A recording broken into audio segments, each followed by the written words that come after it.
রাজ্য ও কেন্দ্র সরকারের বাজেটের প্রতিবাদে বুধবার দুপুরে বালুরঘাট ডিএম অফিস চত্বরে দক্ষিণ দিনাজপুর যৌথ মঞ্চের তরফ থেকে বিক্ষোভ প্রদর্শন করা হলো। মূলত টিফিন আওয়ারে এই বিক্ষোভ প্রদর্শন করা হয়। রাজ্যের তরফ থেকে ডিএ ঘোষণা করা হয়েছে সরকারি কর্মীদের জন্য 4%, কিন্তু এখনো পর্যন্ত কেন্দ্রের সঙ্গে তফাৎ পায় 35% গিয়ে। এর প্রতিবাদে সরব হয়েছে যৌথ মঞ্চ। পাশাপাশি কৃষকদের জন্য যেসব জনবিরোধী প্রস্তাবনা হয়েছে তার প্রতিবাদেও সরব হয়েছে যৌথ মঞ্চ। গোটা রাজ্য জুড়ে আজ এই বিক্ষোভ কর্মসূচি চলেছে। তাদের দাবি পূরণ না হলে আগামীতে তারা আরো বড় আন্দোলনে নামবেন বলেও সাফ জানিয়েছেন।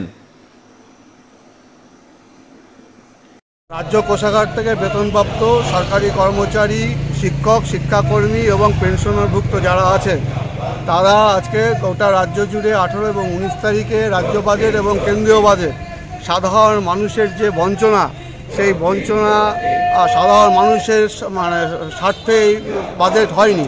স্বাভাবিকভাবেই আমরা আমাদের জেলার পক্ষ থেকে আজকে আমাদের এই বিক্ষোভ কর্মসূচিতে অংশগ্রহণ করেছি।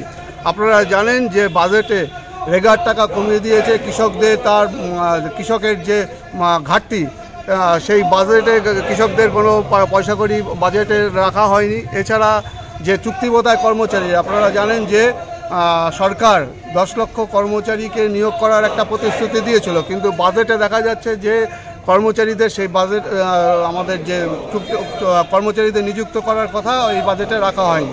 চুক্তিবোধায় কর্মচারীদের নিযুক্তকরণের কথা বলা হয়েছিল, চুক্তিবোধায় কর্মচারীদের নিযুক্তের কথাটা বলা হয়। সরকার কর্মচারীদের এবং শিক্ষকদের সাথে প্ররোচনা করছে। 4% ডিএর ঘোষণা কথা বলা হয়েছে, অথচ দেখা যাচ্ছে যে সেন্ট্রাল গভর্নমেন্ট 53% ডিএ ঘোষণা করে দিয়েছে, অথচ আমাদের এখানে আমরা এখন পর্যন্ত পাচ্ছি 18% ডিএ। স্বাভাবিকভাবে এখনও 35% ডিএ আমাদের কাছে আমাদের বকেয়া আছে।